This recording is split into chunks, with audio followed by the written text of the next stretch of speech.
वज़ीर बराए अक़लियती उमूर मुख्तार अब्बास नकवी ने न्यूज़ 18 से ख़ास बातचीत की है। क्या कुछ उन्होंने कहा है, आइए आपको दिखाते हैं।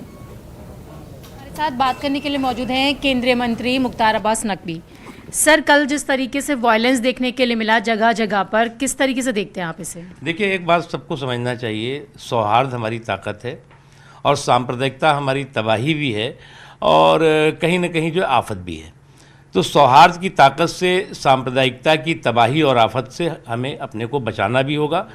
और जिस तरह से ये कोई दंगा नहीं है, ये सांप्रदायिकता फैलाने का एक प्रायोजित पंगा है और उस पंगे के माध्यम से देश के सौहार्द को तार तार कैसे करो, इसकी कोशिश है। वो कभी भी ऐसी कोशिश सफल नहीं होगी।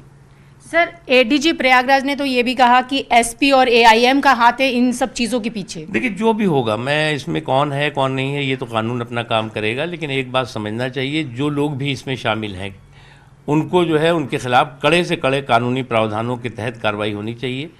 और हिंदुस्तान के सौहार्द की ताकत को, हिंदुस्तान के एकता की ताकत को और सौहार्द के ज़रिए जो इस देश में समावेशी सशक्तिकरण का माहौल बना है, उसको नुकसान पहुंचाने की किसी को भी इजाज़त नहीं दी।